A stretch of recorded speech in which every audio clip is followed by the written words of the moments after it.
day the he side of hops in that. a vehicle with no self-driving.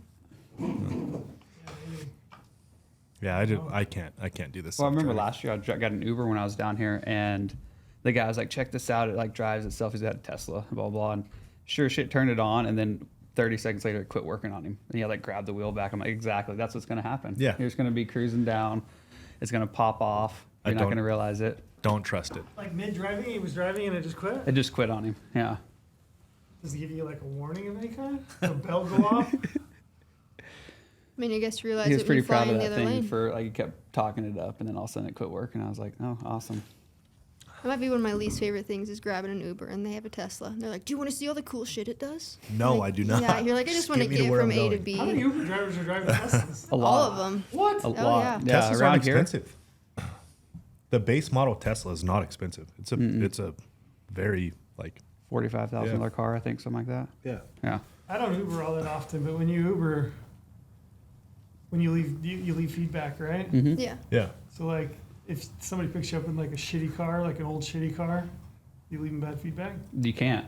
I mean, not you You can't leave can't? bad feedback, but you can't drive an old shitty car on Uber. You can't? No, I think it's No, they like have like 18 or certain newer or like something. year requirements and things like Really? that with Uber. I didn't know that part. Yeah.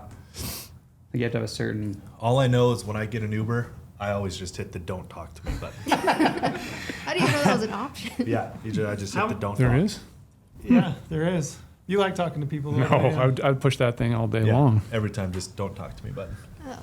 How many? Do you think they're leasing their vehicles? Yeah. They just lease a car and Probably, then drive. yeah. I drive think they Uber? just get a car and love it, so they're like, I'm going to Uber. Or that's what they do. They get the car to Uber. Have the nice Show it car off. for Uber. They don't, There's have many, they don't have many friends. They got to show it off to Yeah, everyone right. else that they're picking up. Might be a little business model and to lease it to then Uber. Mm-hmm.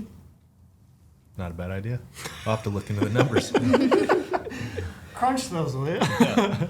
Is Lyft even a thing anymore? I think so. Yeah, I mean, Yeah, right. everything People- people is still Uber, drive Lyft Lyft? pickups. I never Oh, you used got Lyft, both? but Yeah.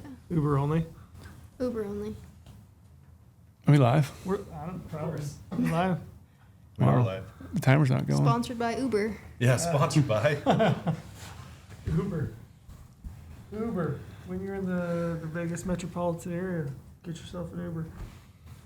It's a lot better than taxis. Does Vegas have taxis? Well, Uber was shut down in, what was that fight, Cody? Like 3 years? Uber wasn't allowed in Vegas. Like Uber was blowing up. It was a huge thing, right? Everyone was talking about it. But the taxi conglomerate here in Vegas, Mafia, basically had it shut down. The taxi mafia. So we, like, being a resident in Nevada, you didn't have an option. You had to take a taxi. You weren't allowed. Like Uber didn't work here. Are the prices similar? I don't know. I I can't always tell thought you. taxis were expensive. I think Ubers are cheaper, right? I don't know. All I know is the taxi mafia had it on lockdown for quite a few years. So it was your only option. I have so many more questions. With all the strip club marketing in the back and on the top. And All the it's things like- I've never thought about. You start thinking about it. Yeah, it's weird. I don't have. Do you have an Uber? You have an Uber app on your phone? Yeah, I do, Of course yeah. you do. Yeah. I'm sure. Of course I do. I have a 5-star rating, by the way, and I'm very proud of it. Still this day, 5-star. What's yours? I don't have one. I don't have the Uber app. Why would I Mine's- Uber anywhere? Whenever you go to hunting shows, you never have the Uber? Just walk. he always just let someone else get the Uber for him. That's oh, it. I don't have the app. That's guys, usually I'm what I do with sorry. Brady. I'm like, Yeah. Brady, you got the app. That's right? true, yeah. I do not have 5 stars. No, I won't get into why I don't have 5 stars, but I Because you don't won't have 5 talk to stars. anybody. That could Do you know why you don't have 5 stars? Yes. Tell me. I gotta know. I mean, it's kind of all streaking. yeah, I mean, yeah, mine. It's not family oriented. We'll put it that way. Nice. It's not like my kids. It's not like my kids were shitheads, but maybe I have a few friends that act worse than my kids. Right. Just so you know, the unknown is way worse than the known in my mind. I'm thinking of all the best scenarios. Yeah. That's great. Anyway, we'll let Brady run. Let's do it. I don't know how we get to talking about Ubers, but These I are my don't. these are my I don't favorite know conversations. Oh, self-driving. That's how we got onto yeah, it. self-driving? Yeah. I don't believe in that. No. I don't believe in electric cars. I don't believe in self-driving. Un-American. Yeah, it's way un-American. I don't know. I'm in favor of self-driving. I think if it could get to a point where it felt real good, real solid, think how great that'd be. Think they'll be able to self-drive in the mountains? I don't Go care up a about that, trailhead? but like in the morning, I could jump on the freeway at 6 a.m. and just put it in auto drive and just work the whole way. You would This- trust that? The thing isn't If it about worked. it's not about the auto drive as much as everyone around you. It's like Yeah. when planes have autopilot, no one really worries about that, but there's no one else to run into you that's not auto driving or I would some bet. kid or I would bet that probably if the technology works like it's supposed to, which that's a big caveat, right? Is if it works like it's supposed to. Yeah. Probably the reaction time to somebody else, potentially like T-boning you or running into you, the reaction time is probably better on self-driving than it is my own reactions.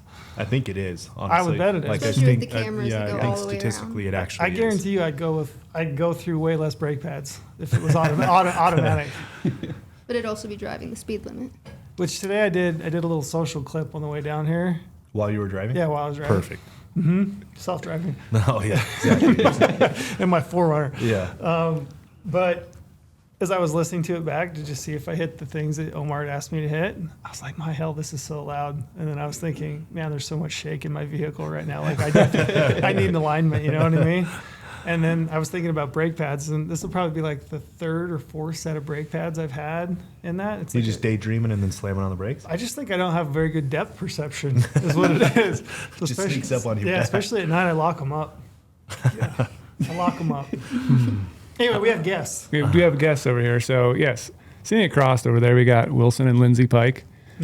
We randomly, our friendship started quite a while ago at Total Archery Challenge. Remember that day, Trail? Yeah, it was a big sky. Yeah, we were shooting, and they were right behind us. They probably wanted to shoot through because we're slow. And Who won that day? Do you remember? I can't remember. Me, you, Neville. it was, Seems like it was me. I think it was you. I would bet It Trail. wasn't, no, it might have been Neville that day. No, that was me. That's probably the last time I ever beat Neville. Roll the tape. We got to figure that out. We were keeping score. I won. But they were shooting right behind us, and then they ended up shooting with us. Yeah, They were that slow? they were that slow. Really? Yeah. we're pretty They slow. visit a lot. Did we On let that track. big group roll through though? Because that's what we started with. We started with a really big group, and we are like, this is not fun. It was like 12 or 14 of us. It was dumb. So we broke off, and that's why I ended up shooting with them. We were bouncing group, and all of a sudden they were just like, you guys cannot play through. You guys All have right, to We shoot that's that. fine. have to shoot with us. Yeah. How was it shooting with us? Were we pretty decent? You guys are all right. I think I still won the overall score, but That's not true. Did you? It's not true. That's not Fake- true. Fake news. You won the whole thing? Of course, the whole shoot, the entire shoot. Got Best first top place. score on the mountain for Best the score week. recorded for the week. Yeah, on all targets under 25 yards. That's one Levi Morgan was at, Chris B. And Everybody. you still won, Yeah, won the whole pick, thing. Pick a top shooter. Yeah, and you Whipped yeah. him. It was my last good year. topped out then. It was over. How long had you guys been shooting at that point? Like just shooting bows Yeah. in general. I think I got my first bow from my dad when I was probably 9 years old. Oh, for a while then, long time. Yeah, and I got out of it for a while. I went down. I rodeoed a lot through high school and college and all that, and I didn't hunt as much in those years. But when I can remember being a little kid, just running around the yard, just with fingers and little compound bow, just flinging arrows all the time. I think I've only been shooting for 2 years at that point. Mm-hmm. Yeah. Did he get you into it? Mm-hmm. Yeah. Yeah. Got me a bow for Christmas. I think it was 2019 or 2020. See, it worked for him, Oh, Trail. Oh, yeah, we had discussion the Worked other for day. me, worked for him. It didn't work for me. worked the opposite for me, actually. It was a turn off. The question is, did you get her a top tier bow? I was so decked out. Oh man, Yeah, of the year, brand new Dang. model year. Yeah, brand new Matthews women's 'Cause I always bow, feel like- new strings, arrows, the whole nine. I always feel whole like that's deal. where guys make a lot of mistakes. Is they're super into it by themselves, super top end, and they want to get their significant other, so we'll just get them the low end model just to see if they like it or not, and it's usually not as fun. So I mean, when I got Yeah. Lindsay, I wanted to make sure I got her like the best stuff out there, because that way it's more fun. Because it's more fun when you have all the great Yeah. gear. So Trail why did- not make sure they have it as well? You did custom strings, custom arrows, Custom arrow arrows, wraps, strings. everything matched. Oh yeah, Oh, All top. I of went the line. all in. then That's a nothing.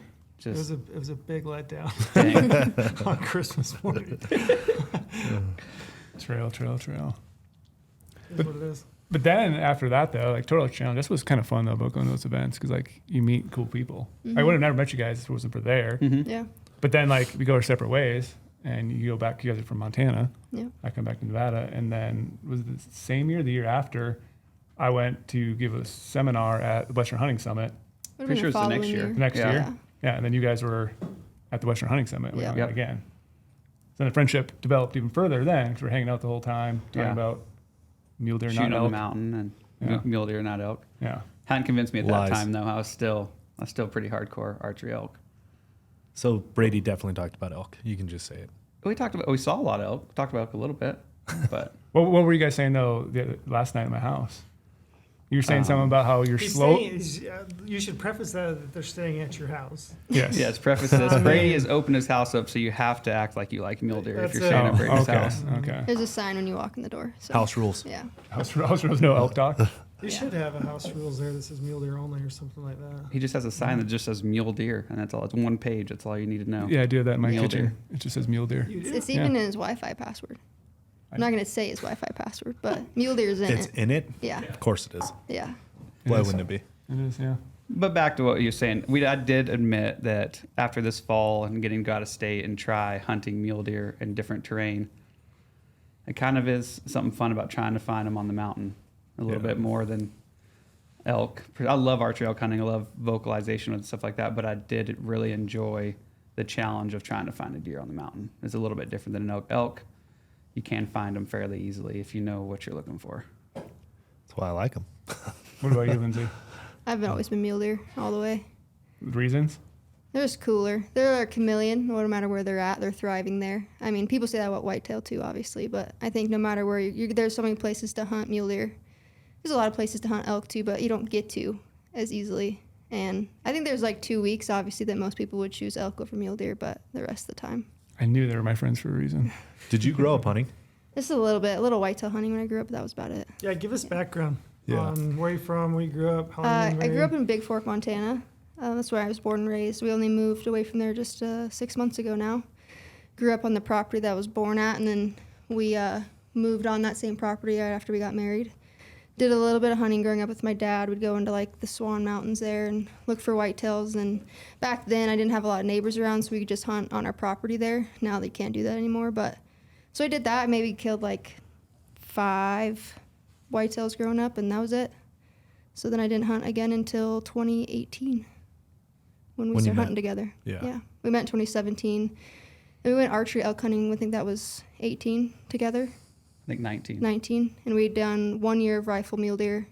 Loved it. Found a giant buck. Didn't get to shoot it. Went and bedded over on private, like 10 yards off, like over the fence. And I remember that was when we were like, man, this is gonna be hard. It's one of those things like you could shoot it, no one would ever know. But that was like when we kind of started learning the ethics and all the things. Like, this is gonna be really fun. And then the next year we went, did archery elk. Fell in love with getting to do it a different time of the year. And then basically from there it was, all the time. Trying Always. to find and hunt as much as we could. Yeah. What's the dynamic like of husband and wife hunting together? Like, How long you been married first? yeah. Been married for 2 years. Been together almost 7. Yeah. So while you were dating, you were still kind of hunting together, or Yeah. not too? Oh, yeah. That's when we got That's into when it. I we mean, Yeah. I proposed when we were elk hunting is September 7th. Yeah. I remember There we that day, go. yeah. Dang. So Yeah. Did you like, What took you so long, hang a though? ring on a tine or something? no, Did I you- had it in my pocket. I didn't take the box with me because we had backpacked in. So like Oh, we were trying to save weight. You were so nervous about losing it, I guarantee. all day in my pocket. Yeah. Kept always having my hand in there. Okay, it's still there. It's still can there. imagine. Had a buddy there to video, and I could remember it. We were walking the trail back that day. It snowed on us September 7th, and we saw some elk earlier. Lynn's almost actually had an opportunity. She elected not to shoot a bull. It was a little far and just not quite the right scenario. And we were headed back, and I can remember we were going down this hill, and I told my buddy, he was with us. I was like, okay, he came strictly so he could video it for me and get pictures and stuff. And I was like, and I remember walking down that hill, and I would have thought I was going to fall down. I was shaking. My knees were just. I mean, I've done some things where I feel like high pressure situations, stuff like that, nothing. And I had a really strong feeling she was going to say yes, even. And it was just get down there at the bottom. There was a question. She might say no. No, I mean, but I guess you feel that way with the nerves. Like the nerves make you feel Sure. like this isn't going to, but you know. And so I get down to the bottom of the hill and I get in front of her and I get down on my knee and she's like, "What are you doing?" Like stopped in the trail, tying your shoe, like get out of my way. And I turn around and I'm just like shaking. And it went love great it. after that, but it was one of those scenarios. Oh, yeah. It did go great after that, but he's leaving out that he burned my boots for making a fire. We didn't really like look at the weather. I don't know if we didn't look at the weather well or just weather we didn't know was coming rolled in. We got a snowstorm. We had like 30-degree bags. Snowstorm came in. We made a fire, and then the wind blew the fire into my boots, burned up the inside of my Her boots. boots were soaked. I was trying to dry He was them trying out. to be nice.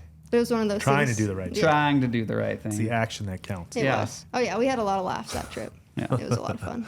What day did you propose of this hunt? It was, Third day? no, we had hiked in. It was just the second day of actual hunting. Yeah.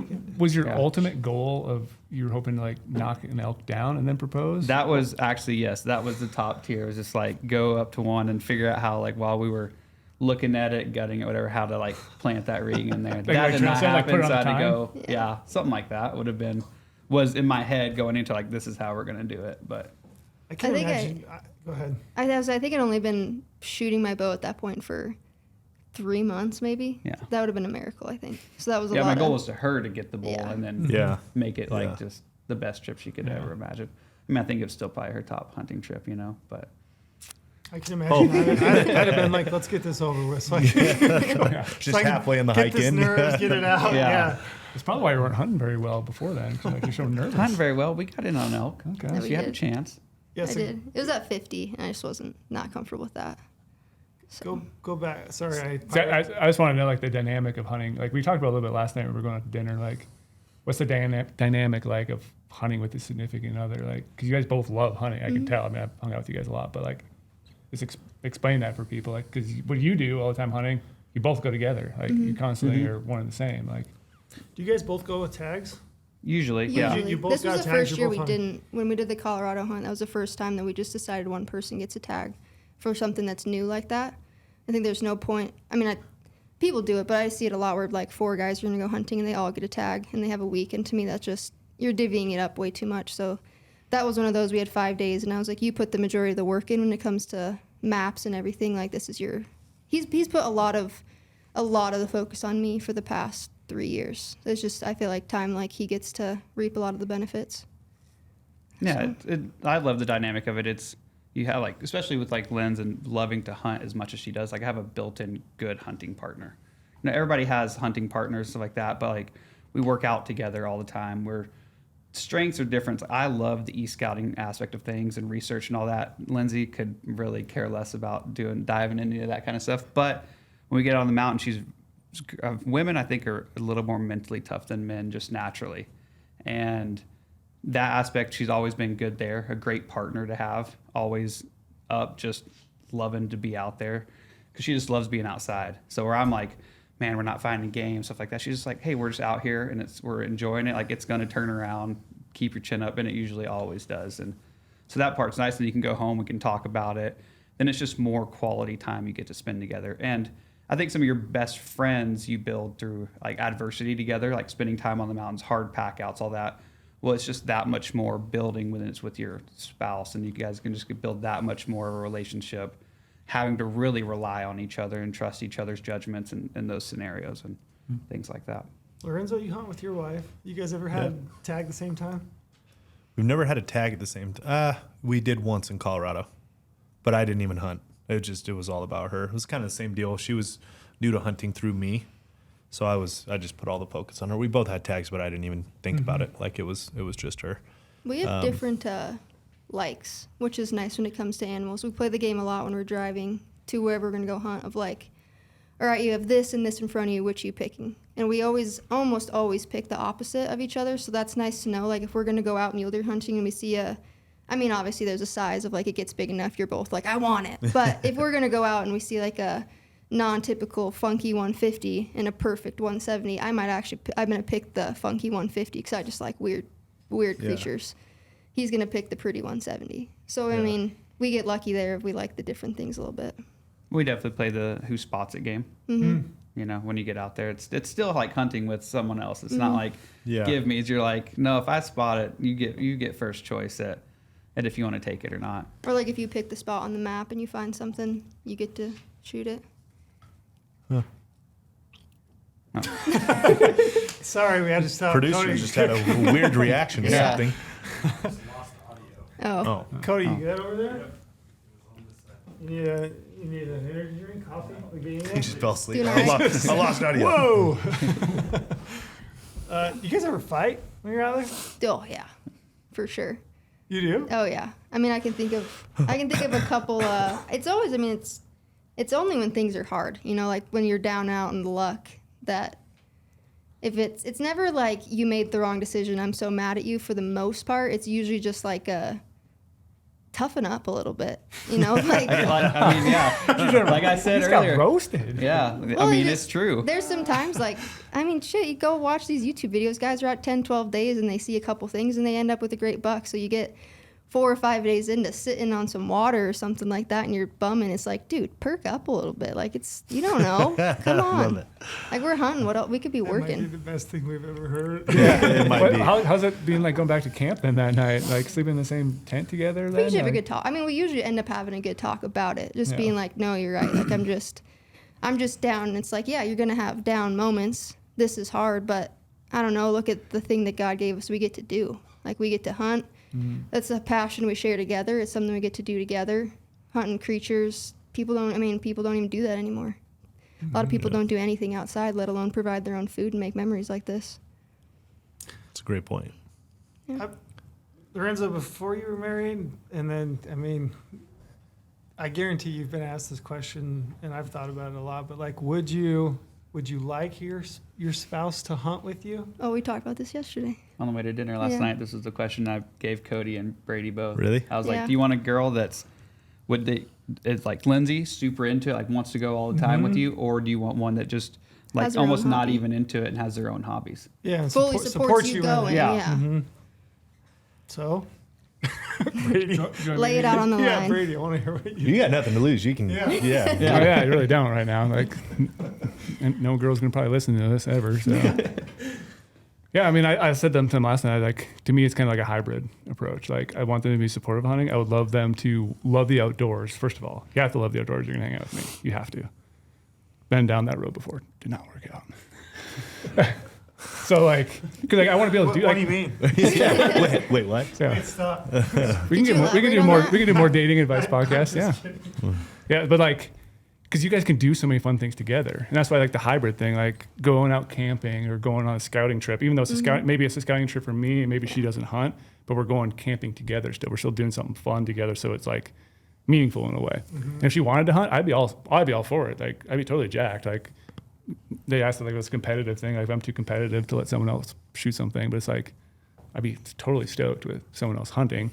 But like I explained to them last night too, I had a ex-girlfriend back in the day who hunted and we shot bows together. We did everything, but like it was more hiking with a weapon than it was hunting for me. Yeah, I'm gonna go ahead and say that you went hunted. Yeah, I did air quotes. She liked to hunt, but it felt like Yeah. she just liked to hike around with a weapon. Like, we could go camping, in a sense, hiking with a weapon any time of the year. Hunting season is so short. I want to go out there to hunt, to find an animal, to kill an animal. But it was more just, hey, let's just out here. Maybe we'll get an animal, maybe we won't. And it's like, we need to go get an animal. That's what we're doing today.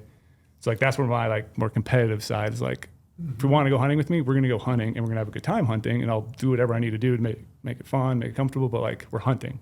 We're not just like, oh yeah, it was just casual. Let's not maybe sleep in tomorrow because we must want to hang out. Like, no, we can sleep in and hang out camping in the summer or some other time of year. So, And in her defense, how often did you offer just to go camping that wasn't scouting and or hunting related? gosh, Wilson, That's a great question. why you got to bring? I mean, not probably. Well, you're often. over here like, oh, we could sleep in when we camp in the summer. And the Yeah. only reason I say that is I know myself of guilty of that. That's, Yeah. I think, why Lindsay had to take on the hunting so much. I am a terrible hobby hiker, hobby camper. If we're going camping or something in the summer, it's usually because I want to go scout somewhere or something like that. That's Yeah. true. Like, I probably did more like that scouting type stuff, but like I do enjoy mountains, so we did a lot of random hikes and stuff like that. Went fly fishing in some high mountain lakes and stuff like that. But gotta have that hybrid approach to me. It's like, if she wants all in, I'm all in too. Like, you want to be a full on hunter and you are, like, great. That means we can do things together, share those moments, practice, work out together. What do you think, Lorenzo? Yeah. I see Lorenzo Well, stewing. It's gonna sound like a cop out because I mean I'm married to her, so what else am I gonna say? But I have found the perfect wife for me because she's into it enough where like we'll do it together. It'll be a family vacation. Like she's all for, even counting it as a family vacation with us hunting with our kids. But at the same time, she knows I am an absolute degenerate and need to be selfish at times and like actually go, be kind of weird about it, where it's like that's the only thing that matters. It's all I want to do, midnight to midnight, round the clock. It's just all about hunting, and she supports that side of it as well. So like, I mean, of course, I'm gonna say I have the perfect setup for me. I mean, that's why I married her. I can't really say anything else either, you know. So it's gonna sound like a cop out, but it's genuinely true. For me, it's definitely that hybrid. Because the other thing too is like, man, if I didn't have her for our kids at home, like who knows what my kids would turn out to be, Right? Like, because I would just have them. They want to go to school, literally. Like, you guys just aren't going to school in the fall. Like, if they were just, if she was with me all the time on every hunt, well, then the only other option would be our kids aren't going to school, and this is what they're gonna do. Yeah. You know what I mean? So, What about you, Trail? Because you've hunted with your wife. What's the next question? This is a tough one. The times that I've taken her hunting when she's had the tag, it's been great. It's been good. I can't say that she's ever gone hunting with me. And I think it's probably twofold. I don't think that she'd be super into the type of hunting that I do mostly. And as it turns out, I'm not that good at bending as far as the type of hunting that I want to do. Because when I get out there, like I have an objective, and it's always been to fill my permit with like the best possible animal I can find, and I'm pretty, I guess, selfish in that, I would say. It's not that I wouldn't take her. I would. It would be hard for me to like bend the way that I like to. It's like, I'll put it like this so I don't sound like a complete asshole, which I don't know if I can do at this point. I think I don't know if I can save it. It just like means so much to me. Like, it's like it's an entire year built up into like one time frame of one thing that I really want to do. That is like my only passion, really my only hobby. And like the sense of satisfaction and just like self that I get from that, from like going out and doing it on my own, like I value that so highly. I think that she also recognizes like how important it is to me. Like, and I don't know that it would be her jam. You know what I mean? It's a tough question for me. It's a lot tougher than you might think, I guess. But I don't think you sound like an asshole at all. Cause if You can tell me if I do. You don't, because if it makes you a better person, it's going to make you a better husband, a better father, and all those things to get to go have a passion like that. I mean, like if you really think about it, there's so many people that live for nothing. Like there's not one thing that drives them. So you have a thing, and our thing drives us to also be better, healthier, happier humans. It's just like you could be doing way worse. Yeah. You could just love beer. And that was your thing. And like you were just drunk all the time. Yeah. Or there's just so many things. Like it could be so much worse. And the thing that you love to do also puts meat in your guys' freezer. Like that's a bonus. Well, to preface too, I think a difference between like myself and Lindsay, and then you and your wife and Brady, if you found a girl eventually, and even Lorenzo and Taylor is miraculously finding her. You can find some. and like Lorenzo and Taylor's situation is, I came into this. I grew up hunting, yes, but I got out of it for quite some time, and I moved back to Montana in 2016, and then kind of started like learning Western hunting then when I moved back home. And so it wasn't like an accomplished hunter. It wasn't what I did all the time. So I just got into it. And so when Lindsay and I first started dating, it worked out because I was just learning the ropes of more Western hunting myself and really diving into it.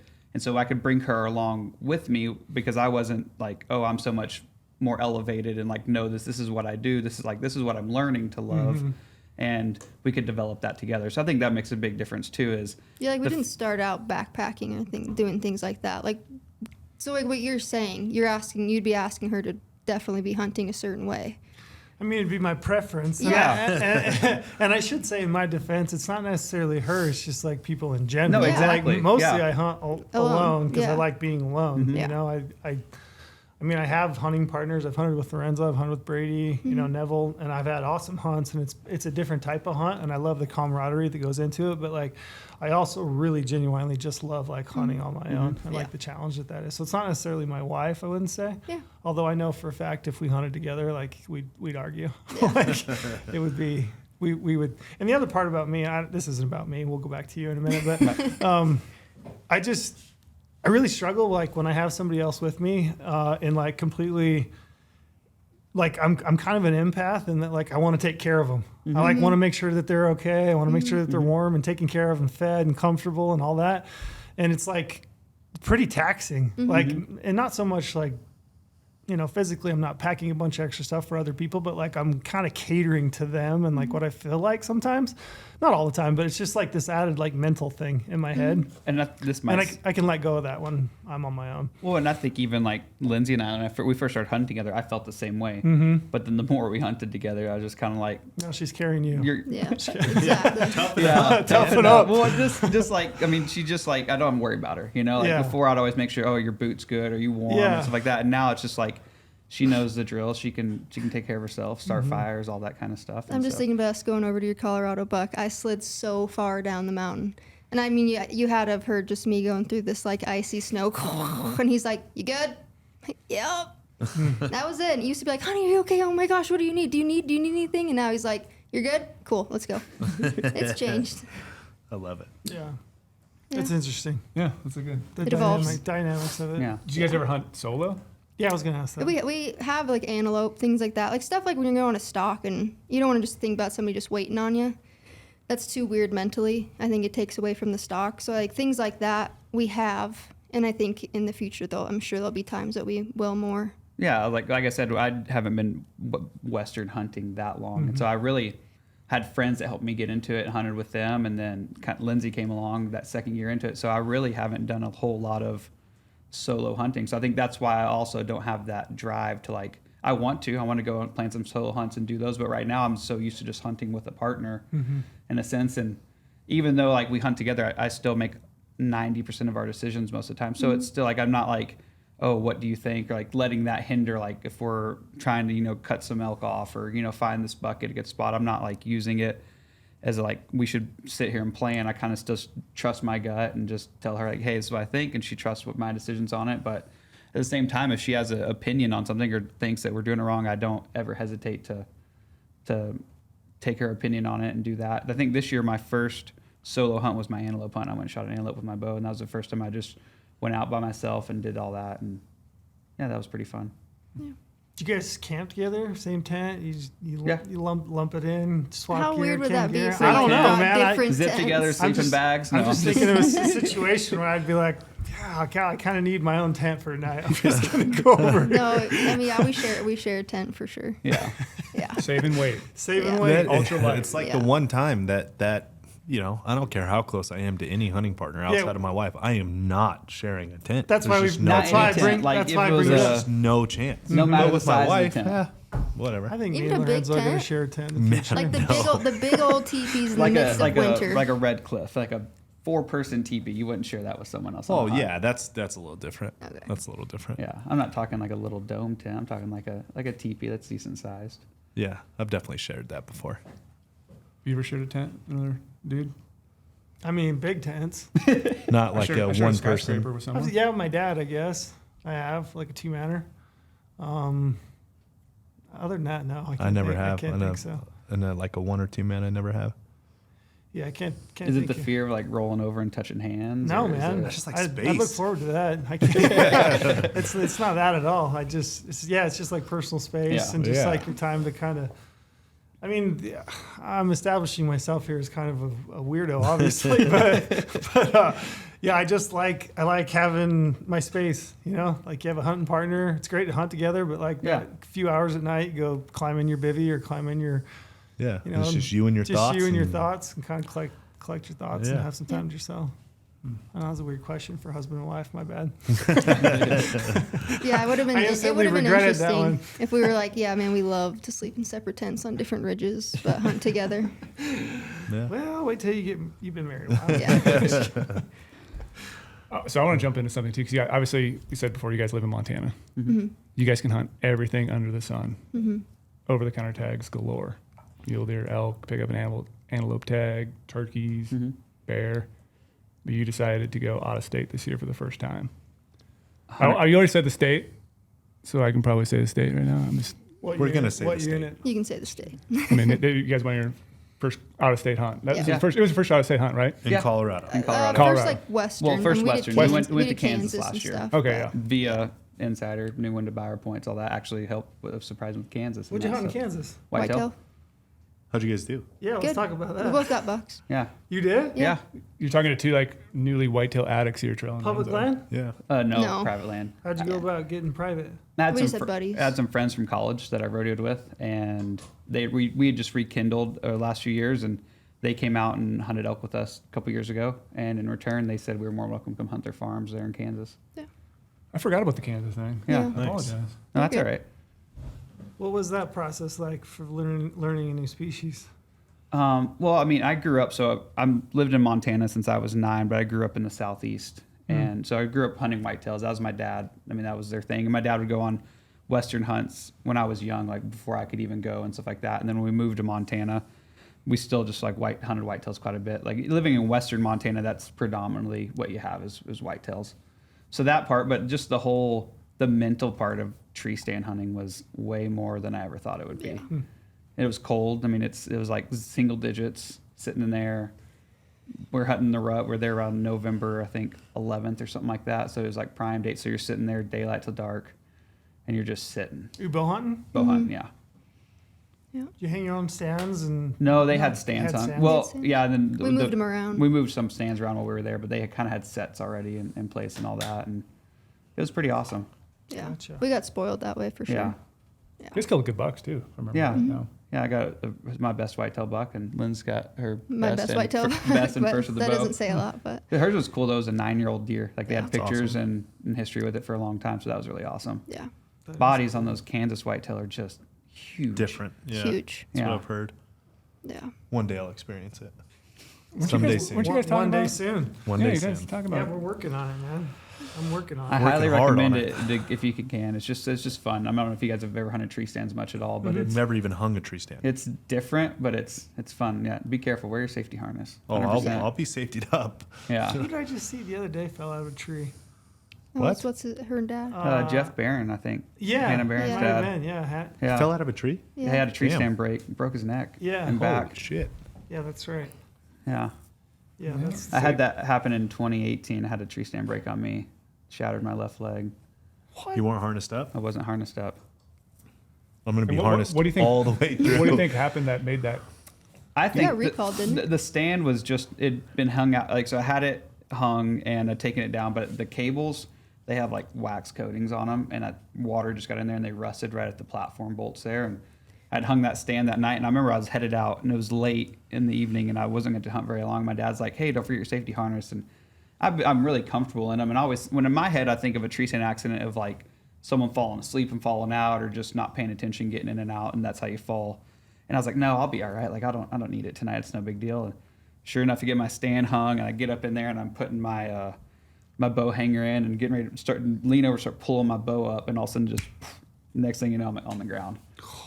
Went straight down. Luckily, it broke like a trap door, and both cables snapped and went down like that. And so I just fell straight to the ground. But I mean, it could have been, one cable breaks, you buck yourself out one side, just way worse. And No, thanks. yeah, You say you shattered your leg? yeah, my left one. Then what do you do? Called my uncle. Luckily, I had service. So you're laying there at the bottom of the tree. Mm-hmm.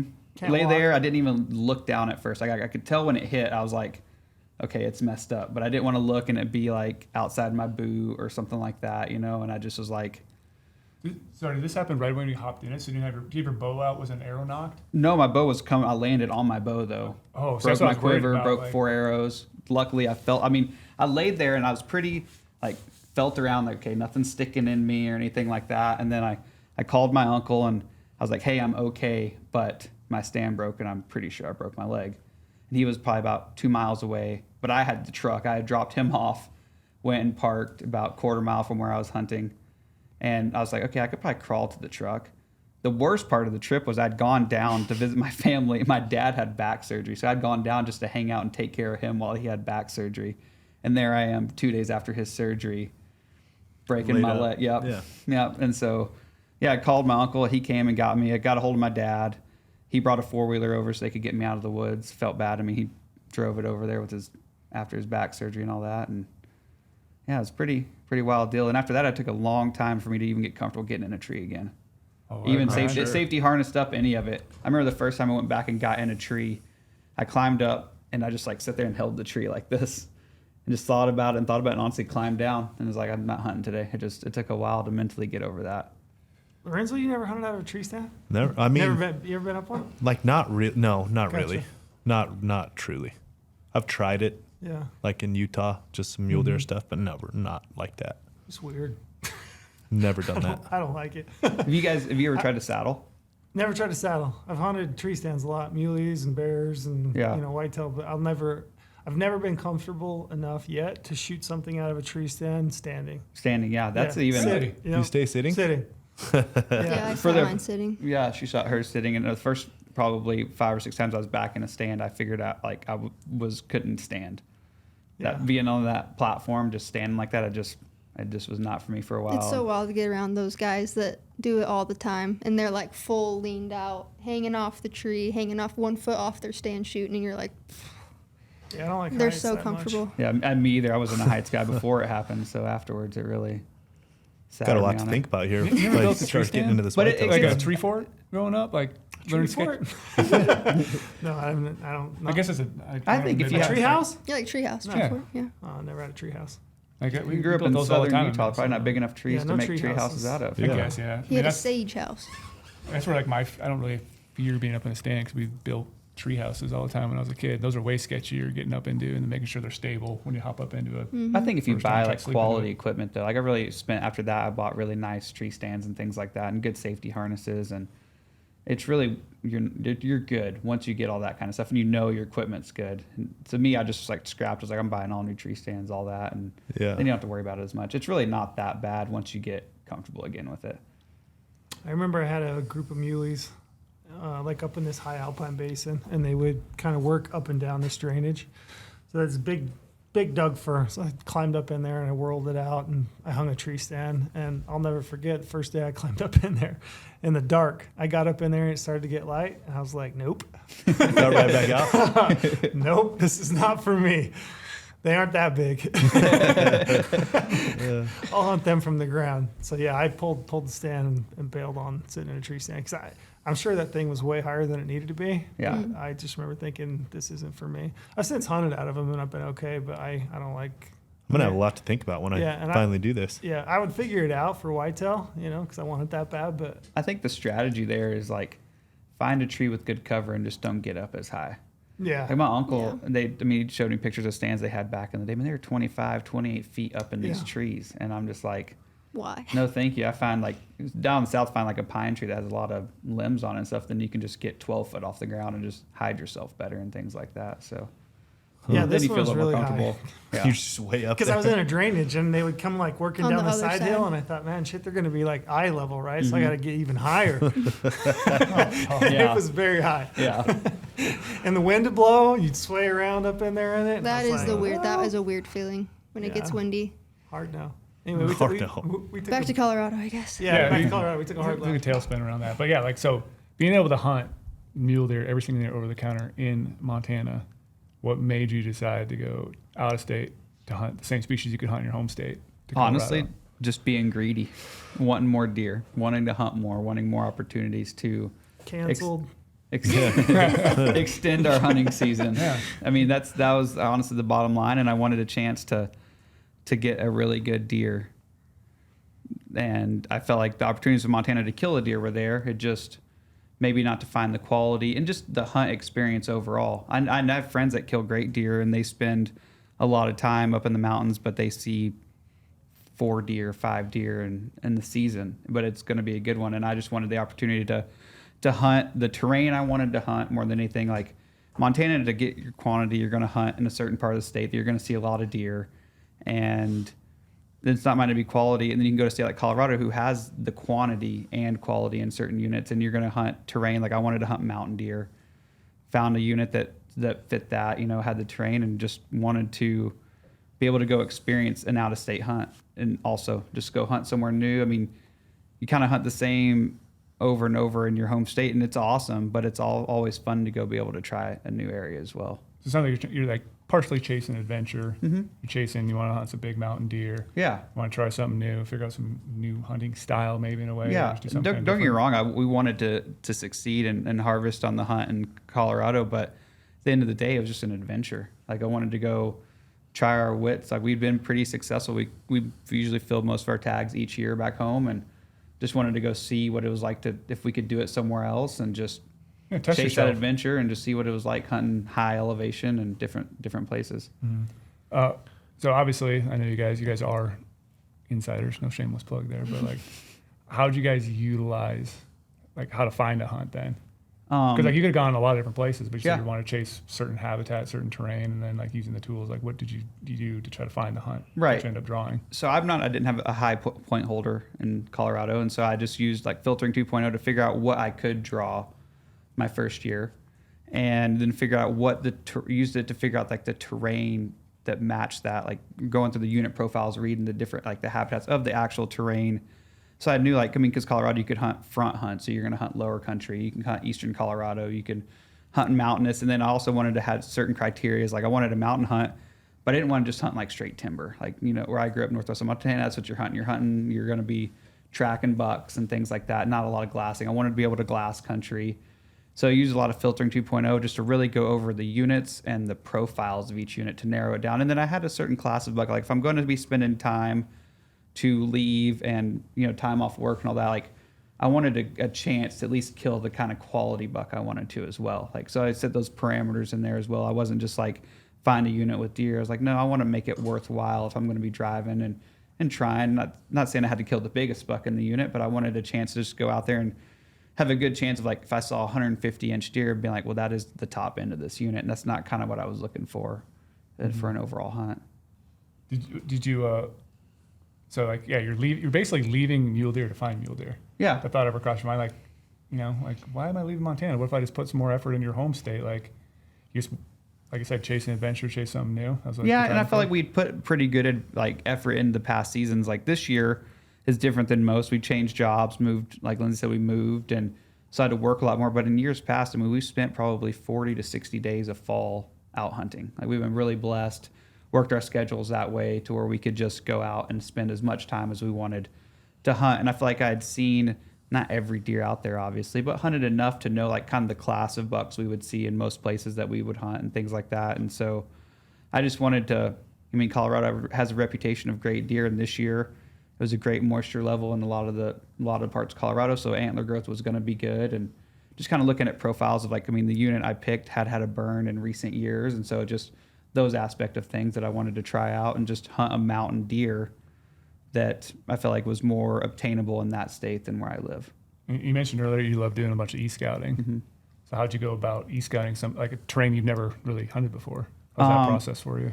Well, luckily I have a friend like yourself who gave me some tips on like just more just like aspects to look at. And we were talking a lot about aspects and terrain analysis. Yeah, and like what I'm looking at. Slopes are going to be on. Exactly. And so like using terrain analysis and like even elevation band tools to narrow it down to northeast above 8,500 foot and north facing slopes and just things like that to really narrow it down, and then looking like what can you actually glass this country. And I never really hunted a burn much, so once we really got down there I realized like burns are pretty glassable, pretty cool to hunt. But it was more just on the e-scouting side, just really trying to figure out, okay, there's a trailhead here, the main trail goes up this canyon, but there's this canyon right off of it that I really just feel like a lot of places like that, that's where I like to hunt, is not maybe super far in.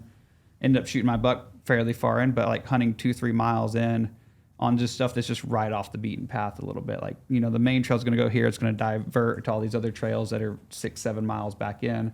Then just find, this canyon, it might have to get up and over into it, but it's just right there, and just finding stuff like that and just trying to find what people overlook. I think a lot of people overlook areas to try to chase that adventure aspect of it. What was the one piece of advice I gave you that we think we talked about the other day that like Lorenzo and Trey like to make fun of me about a lot? I think you told me you're like just stick at the truck and just stay as low as you can for as long as you can. Man, it works awesome. It does work great. No, I can show you.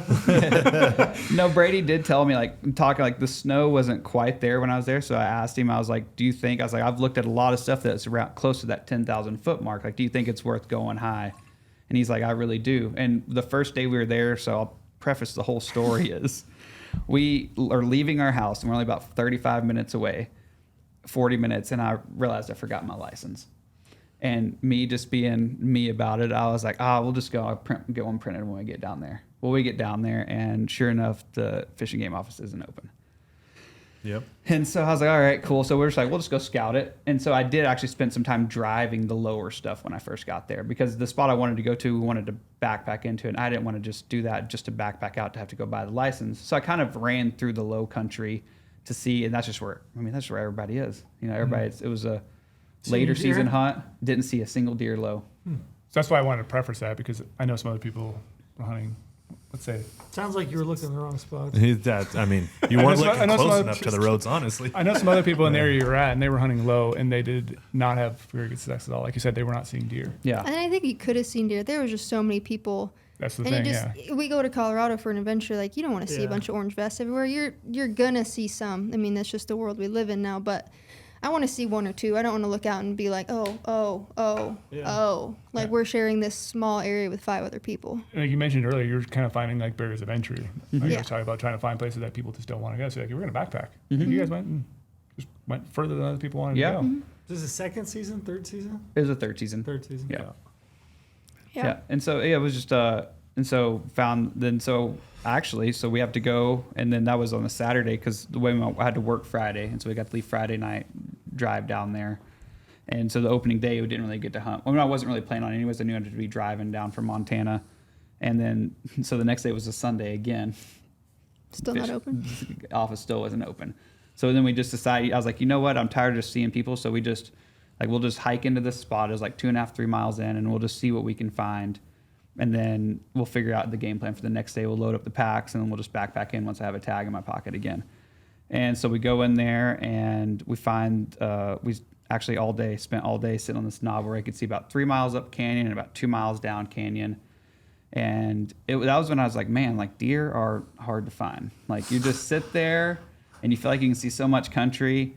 And we got like 11 o'clock in the morning. I was just like, all right, I'm bored. Like sitting here, been glassing since daylight and nothing. And so I just walked 60 yards up the ridge. Linz was taking a little snooze, and I was like, I'm just gonna go for a stroll and see what was around. And I just turned my glass on a hill we've been looking at all day, and just had moved 60 yards and spotted 8 does bedded. They're like 600 yards away. I was like, man, like, okay. So then it changes in your head, like they're there. You just got to look for them. And to kind of realize what they looked like, I was like, okay, maybe I've missed some deer, and sat there and found a few more deer throughout the day, and then just waited all day and didn't see a single deer till it was about half hour before dark. I spotted a group of does like 2.5 miles up canyon, and there's like a small buck with it, and I'm just like, dang, all right. Well, so at this point in my head, I'm like, we're going to have to figure out, we're going to have to go deeper, something different. And then all of a sudden I see a really nice buck walk out, and I was like, dang. So I get the scope on him, did some digiscope footage, but it's way too far, and I don't have a tag anyways. And so we're just like, well, we'll plan on just being back here in the morning. But that plan was that I was going to have to bring Lindsay back, and this was going to be her first, like, she's going to have to hike in 3 miles in the dark by herself to go sit on the knob and hopefully find the buck in the morning. And so that's where we go back to like having a good hunting partner, and then it being someone that, you know, you really trust. And she did an awesome job. Next morning I dropped her off, and I had to go wait till the office opened at 8 a.m. to get my license. And she went in and sat in there and glassed deer all morning. Did you find the buck in the morning? I found a couple of bucks, didn't find that buck. And then, like I told you the other day, found a lot of people in really weird spots. Kind of figured out where not to go. Found that same group of does and a couple like last dayer bucks. And by the time he got in, I just told him that, and so we just packed up stuff and headed like 2 or 3 more miles in, just to get some new Did vantages. you hear a lot of gunshots? I didn't. I think I heard like one over the ridge. There's a lot of elk hunters in the area, Yeah. so I mean, I kind of figured that's what most of them were, and we did run into a few different guys that shot some bulls, but not a ton of gunshots actually. But That time of year, we've talked about it a lot, but your second and third season, you're like right on the kind of the brink of that rut, and you might, Yeah. it's so frustrating because you might see a buck and then you might never see that buck again. As he just moves through country checking does. I Yeah, think exactly. the weirdest part was probably mentally getting ready for the hunt. We were talking about, just camping in like a ton of snow, stuff we hadn't done before. And then we got up there, and one day we're sitting there. I mean, I was napping. I do that a lot. But I was napping, and it felt like that sun on me. It felt like 75 degrees outside. And I think that was weird mentally, too. And one of the reasons we're like, let's just try to get up where there is snow, is just like, if we don't want to be in this, these bucks with these big coats don't want to be in this. And it was just too warm out. So I think that was a big factor of just getting into the shade and away from kind of all the sunny spots. But you're like, the whole time you're slowly piecing together the puzzle too, which is like a huge strategy. Like I said, you checked low stuff, don't really see anything, found a lot of hunters, went and did something else, started finding some deer, start changing your plan to go further, find where they're kind of at, changing your plan again, getting further to get in like the spot where the bucks wanted to be. Yeah. And we'll walk through that the buck you shot. That's a pretty cool buck. Well, I want to know. So you packed up from that spot. So once you got your tag and you went in there and met back up with her, We didn't have backpacking stuff at that time though. you guys just kept hiking just kept further hiking up in. the Yep. ridge. Further, yeah. Okay. So it's still a day hunt. We from went the to, I truck. went to where I wanted to get to, like where I thought that buck from the night before it came out. I was like, I could shoot him from here. And, you know, we were going to go about 2.5 more miles up the ridge, get a good advantage to where if he came out again, I'd have a good shot Yeah. or a good play to get closer to shoot him. And at that point, because we had, that morning we were like, you know, I was like, to get even max distance, it's about 4 miles, but I was like, we can day hike that. Like we can make that work. It's not a huge deal.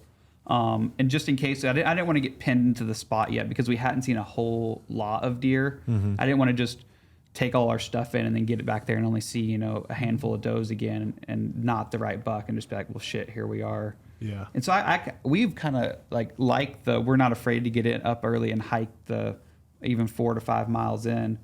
And like just the mobility of having almost just like a truck camp. It's just, we've kind of got used to that, and it affords you a little more amenities at night and things. And you might have to expend more energy hiking in and out until we find somewhere we really like and want to backpack into it. We've been bad about marrying ourselves to spots before. So Yeah. we've just been trying really hard in the last couple of years to get away from that. I had a couple successes in areas or found really cool animals in a spot, which then makes us want to go back every single year, every single weekend, all the time. And that's good to an extent, but also sometimes you just need to venture off to new places. Yeah, for sure. And so we hike in and we get up to that knob where I wanted to sit, and we had glassed a guy down there. I think it was a shot share that morning. There's 2 guys. They had 8 goats and a dead bull. And that was, I'll tell you after, we'll get to those guys here in a little bit. But so we get on this knob, and we're sitting there and we're glassing around, and I spot about, 800 yards away, there's 3 bulls coming bed down in front of us. Actually 3 really nice bulls. So there in my head, I'm like, okay, I'm holding a deer tag, but I've also got a hunting license. I could run down, buy an elk tag, but I'm like, okay, I'm here to try and find deer. And so that kind of put the kibosh to that one. And they bed there all day. And so we were watching the area where those deer were and didn't really see anything. And I just happened to go around the ridge we were on and just change my aspect of where I was glassing. And I glassed down canyon and I spot, oh, there's a doe. Okay, cool. And I see a buck bedded above her, and he's just literally head laid down, just wore out. I was like, okay. I was like, well, he's not really what I'm after. And all of a sudden I see, I'm watching them, and they're 1.5 miles away, and he just jumps up and looks and runs, but almost like he had winded something. And I was like, man, there's no way it's us. I was like, shoot, there's other guys down there. And all of a sudden I look and I see the buck I'd spotted the night before coming up out of the draw to bump his does. And I was like, there he is. And then this buck the night before, I was like, this is a buck I would love to shoot. He's about 27 inches wide, heavy, just a good representation of a mature Colorado buck. Like what you go to Colorado on a easier tag in hopes to find. Dark horned, good forks, like good 170-inch deer. And so I was like, okay, so if we look on my maps, I'm like using the rangefinders, like they're there. Okay, sweet. We can get here. I think we can make a shot to him over there. And so we bombed down the ridge, and we go by the guys taking care of their elk. And the reason I say I get back to them is walk up to these guys, and one guy's in pajama pants with Santa Claus on them. Love it. And Colorado the other special, guys, man. the other guys just rocking a tie-dye T-shirt, and they got their 9 goats around there. Just and they're drinking Mountain Dew and drinking kicking it. Mountain Dew and just.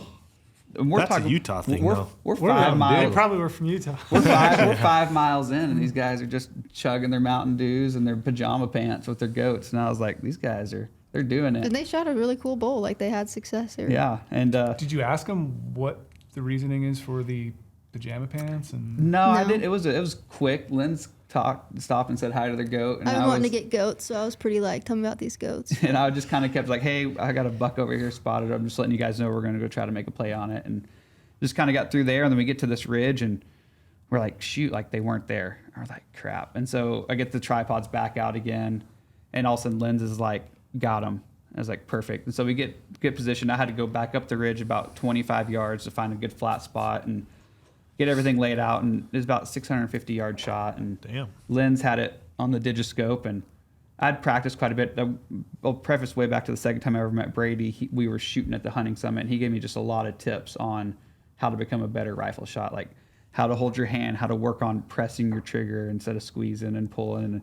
Pressing Pressing the trigger. He's a pro. And so I took that to heart, and I took a lot of practice of like dry fire rounds and all that kind of stuff at the house, and just try to really work on, because I love bow hunting to start. I mean, that's my favorite. I love shooting my bow, tuning my bows, all that kind of stuff. And so I just kind of took that into the rifle aspect. And so I felt really comfortable. My rest was really good, had a good level on my bubble and all that. And just, I got him in my scope. He was quartered away, and I just put it on him and just exhaled and just pressed that trigger and went off. But it was right at the ridge line, and the sun was going down. So as soon as I shot, even though like I didn't really come off him that much, it was enough to put a glare in my scope. And I was like, it looked like it hit, but I was just like, dang. Yeah. And Linz was like, he's down. And I was like, Here You we sent go. me the digiscope footage. You made an absolute phenomenal It was an perfect awesome on shot. that deer.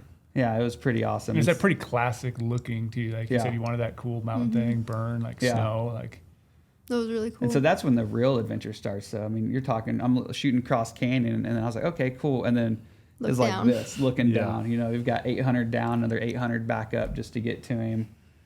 But I mean, that was just all part of it, and it was just awesome. And then trying to find him once you get over there. So another times, you know, it's like that steep, and you're like, shoot, he kind of rolled this way, and Yep. looked like he landed by that log, but was it? But that log looks the same. Did you But use the it- rangefinder I did. tool? I was saying, Yeah, I drop did the use pin. it, and so it actually put us within 15 yards of Yeah. finding him. Used it. I was like, okay, so we shot from here and trying to figure out. So I was like, he's like right at 670, and I think, you know, looked at my maps, like if it's this knob, it should be positioned. It should be like right in here. Should be where he fell down at. And sure enough, I think I pinned exactly where I shot him at, and he had rolled about 15 yards Yeah. down. Give, And I mean, give it us a was quick right rundown there. rangefinder tool. Just for, I mean, we've talked about it before, but give us a quick. We've noted it a couple times, but for Yeah. somebody that's potentially new to it, Yeah, so the rangefinder tool to me is like, it's a multi-use tool. You can use it, like you said, you can use it stalking an animal for archery. You can use it for marking a kill location. But basically, so every time let's say this situation, you shot an animal. So I like to mark exactly where I killed that animal. you're talking on your go. On the Go Home Maps, right where I shot it. So right there, I'll mark it. Let's break it down Google Maps. Mark From it. the beginning. Okay. from the beginning. Okay, yep. So I know, okay, let's say, what was your distance? 670. 670. So you pull up the map. On the right side, it'll be a toolbar. Depending on how you set it up, I have my toolbar stuff on the right. You tap the little plus icon. It'll pop up a little section. You tap on rangefinder. So it's going to open up a rangefinder. So basically, it's taking your little blue dot location. It's going to plot a line in a straight line where your phone is facing.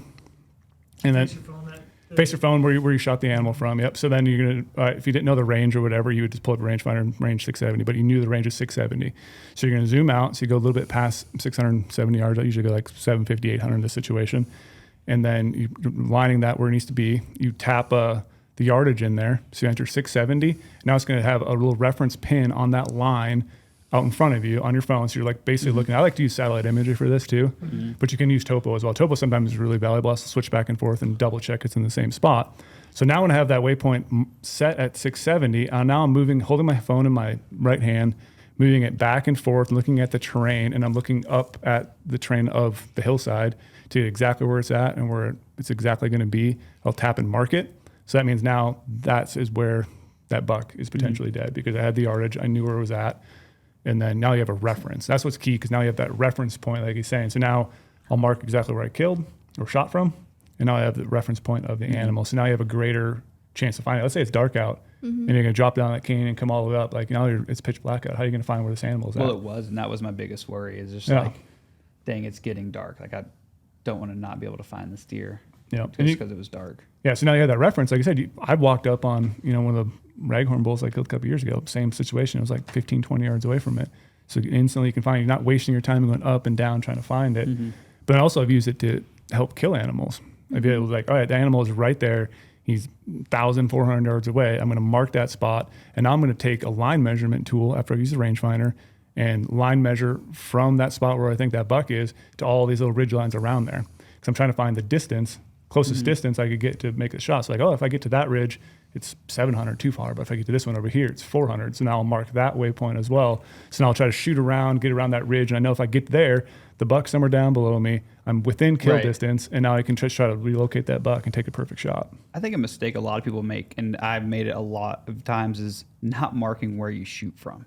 Yeah. Like not dropping that pin. Because then you're like, well, I was right over there, and I think we were about right in here. And then you're trying to range find it, where when you mark where you shoot from, you can just go to that spot and like go to waypoint. And like, Yeah. oh, no, I'm only 580 yards here, you know? And that's something that I did a lot this year that I hadn't done in past years, is just mark where you shot from. Because Yeah. then you're always kind of wondering a little bit. You think, oh, I was laid by this bush, but Yeah, and like back in the day, I always take photos, and we always know how that goes. Like you take a photo, like, oh, there's a burnt log hanging across with a white one Yeah, sticking straight up. You get over there, exactly. like, oh, there's 100 of those. yeah, exactly. You know, Brady lost me a long time ago. I'm a straight blackout in the moment. I don't care if it's 100 or 600. Like I just straight blackout, don't remember anything, Yeah. and I just want to walk right towards the animal, and I never find it. Yeah. And it's like that's been a long time of my life of that. Me so too. now that rangefinder, it's like a sole use for me. Yep. It's like mark where I shot, make sure I mark that, and then I black out and go at it. Exactly. Yeah. It's like, but that I've really had to focus on just a Oh, me little too. thing. I'm like, shoot one, especially if you see it go down. I'm just like, all right, I'm gonna I'm go get straight it. blackout mode. Yeah. I don't remember anything. have you used it bow hunting at all, Trill? Making the stock? You haven't yet? No, I'm old school. Old school. Win a little win judgment. Yeah. Doesn't even take a wind checker. He Yeah, I just- haven't. I'll take pictures. I've done that, and I'll take a photo of it, drop a pin. I do a lot for like landmarks. I take a long time to like look at an animal through the scope and like observe different landmarks. Is there a dead tree? How close is that animal from dead tree or whatever landmark that it is? But no, I pretty well put the old phone away. Just go straight predator. Yeah, that's it. He Yeah. just, 'cause Exactly. he knows where to go. Yeah, exactly. Yeah. But yeah, the rangefinder tool. Key, Key. get it, use it, and be more successful. How was the pack out? It wasn't actually terrible. We were about 5.5 miles in, but it was all downhill back to. Besides, we had to go over one peak, like where the buck was, go up the ridge, kind of skirt around, then drop back down the canyon. We came up, but I mean, other than that, it wasn't. It took us some time just with the It was distance. icy because it It had was a been little getting icy warm. because it had been like warm in the day, then cold at night. Yeah. But I mean, I think we left the buck at like 6:30 at night, and we were back to the truck by almost 10:30 or so. Just taking our time to get back. We boned it out there, and so we just packed it out one trip whole, and It's the beauty of a deer. yeah, That's why That's they're what's nice. superior. yeah, it animal. is. That part definitely is. Yeah, that's the Yeah, pack so out's a lot that nicer. pack out actually wasn't terrible. It was the pack out 2 days later on Lindsey's buck when we got back to Montana that sucked. Yeah. But yeah, so we left Colorado, and we get back that night, and I knew I still had 3 days off of work left, and I was like, because she had mentioned like there's some hot springs she wanted to go check out around there, because even though she loves to hunt, she does also like doing things like that as well. stuff, and me, yeah. Yeah, it's fun. I was- adventure. Yeah, Yeah. we'd been on the See hunt, something my new. hunt, and so I was like, do you want to go we can go check these hot springs out, or we have 3 days, and we can try to go fill your Montana deer tag. No hesitation. She's like, let's go film a Montana deer tag. I was like, sweet. And so we just packed up that night, and I was looking on maps because I was like, we're already so far from home. Let's go try to hunt another part of Montana we'd never been to. And so we did. We got up next morning super early, loaded up, and just headed north. And then went and scouted that night, found like 10, 12 deer, not really super promising. I was like, dang, not again. And so then we set up camp. We were just kind of scouring maps. Normally, this was our go-to, just sitting in the tent trying to figure out the next day. And lately, that's not how I normally like to do it. So it's Yeah. kind of like, felt weird not having a plan. But I was like, I think if we go here this next morning, there's not going to be a lot of guys in here. I think if we get in on the spot, we can hike in and do some glassing. And I thought I found the perfect glassing knob. When we get there next morning, we spot 4 deer. And I'm like, man, this Not is But it. tough. a killer sunrise. Yeah, it was Killer. killer sunrise. And then we're just getting ready to head out, and I was just like, I'm just going to go up to this little bit taller peak and glass this one spot, and I see a group of deer that are about 2.5 miles away. And I was like, oh, that's a good buck. And so I pulled the glass up, and I let Lynn see it because it was her hunt. I was like, that a buck you want to go after? And she was instantly like, yeah, I'll at least get closer to it. And so this time, since they were far enough away, I couldn't really get like a rangefinder to kind of reference. So I'm like trying to use a rangefinder and reference it. I was like, I think this is where they're at. And so I pin it. And so we head down to it, and it's like, it's eastern Montana, so it's not like big mountains, but the coulees are steep. You know, like you're gonna have almost straight up and down coulees to go to. So we go, and I'm like, okay, if we go up this ridge here, they'll just be right over here. And so sure enough, it's a bomber of a ridge, and we're going up it. And Linz and I had split up. She didn't like the direction I was headed. She thought she knew a better route. And how'd that work out for you? Fight on the mountain. Not well. I get up to the top and I'm like looking around, so I'm ahead of her and I look over and I realize that we were one ridge short. Like we needed to go one more, and I was like, crap. That's the I'm like, thing about that country is it Yeah. all looks the same. exactly. It's never Yeah, ending. that Yeah. Badlandy stuff is so fun to hunt, but it just all It's blends. never ending. It looks the Yeah. same. So I'm looking around and I'm like, where is Lindsay at? And no cell service or anything like that. And walking up and down the ridge, can't find her. And all of a sudden I just see her. She's just sweating. Yeah. And she's like, I fell down the hill and rolled. And I was like, God, that sucks. I was like, but you know what sucks worse is Suck to suck. we've got to go Yeah, down. pretty much. Yeah, I was like, we got to go down. Well, because at that point I was like, if you would have just followed me, we would have been fine. But I'm over here trying to gain some independence, and now I'm like, never mind. That stuff's for losers. and I was like, well, we've got to go down this back and back up the next one if you still want to try to get him. And at this point in my head, it had been quite some time. I'm like, he's not going to be there. Like he was rutting does hard. I was like, but they're not going to be there. And so we go down, we come back up, and sure enough, they're there, like right where we had left them. And I was like, oh, thank goodness. And so it was a little further. Like Lynn's, she hasn't shot quite as much as me, so we wanted to make sure we got her a little closer than what I had shot at, and kept ranging and just worked out. The wind was perfect. We could work behind this ridge and get closer, and got her within effective range. She could shoot, and I was like, whenever you're ready. Like this buck is kind of pushing does, and they're about to get ready to go up and over this ridge. I'm assuming just bed down for the day, and I was like, if you want to shoot him, go ahead. And all of a sudden, about time I could get that out, just poof, when I had the binos up, she has the SIG image stabilizer, and I was just watching, and I could just see it just boom, nail him, and I was like, Nice. awesome. It was a lot of fun. Yeah, and so we get down there to him, and I was like, oh, this will be easy pack out, but just the packing the couple of days before wears on the guy just enough, and you're just like, dang, Yep. I'm a little tired. We were also just so unprepared for success that day. Oh yeah, we had like no water and just we were like, Sounds because about we right. I was had still we hadn't wearing my hiked in wool that socks yeah, we hadn't and- hiked in that far from the truck on our original glassing spot, and so we planned if we didn't see them, we were just going to drive somewhere else, and then just happened to spot them far enough away. They're like, oh, let's just go for it. And something that I thought would be back to the truck by no later than 11 o'clock. I think we got back there about 4:45 that night. Yeah. And It was a lot of fun. always fun though. Sounds like the trip of all trips. in a It sense. does, Yeah. really. It was. The mule deer sabbatical. I think we've been chasing something like that probably since your first archery elk, which back then was just such an adventure for us. Oh yeah. The first time we did that. She was with so me the first time I shot a bull with my bow, and it was her first real Called it hunt. in. She borrowed her dad's pack, and it was an Everly sock that was way too big for her and all that, and it was just an adventure. Yeah. Yeah. Spent a lot of miles packing it out and stuff, and I think what solidified her really wanting to, just her love for it, and that's always what we're just after no more than anything is, yeah, we want to kill the awesome critters, but just that adventure of like, remember that trip. Is there anything you learned or would do differently on your Colorado hunt?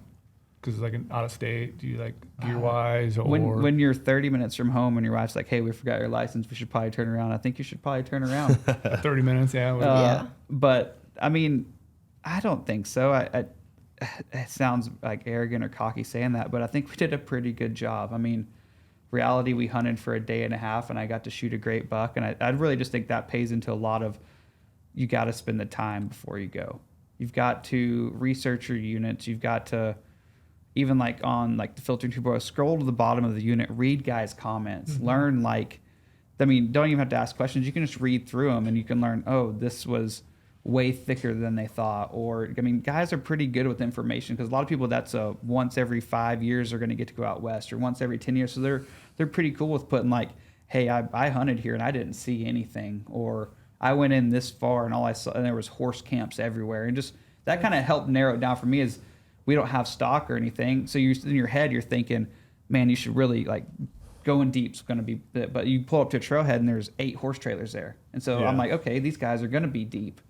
And then most guys are going to only stick within that mile and have to 2 miles from the truck. So if you're willing just to stretch it out to 4 or 5 miles and then kind of hunt that in, I think you can find a lot of success. And I think you just can't overlook, like, there's just so many, like, people just like, they drive to a trailhead and they're just like, oh, there's so many people here, I'm like, not worth hunting. But I just don't think that's true. I just think you got to kind of think around what everyone else is thinking. And I think that's just what we did with Colorado. And that's just my biggest takeaway, is just we didn't change our hunting tactics much from how we hunt here. It's just a different location.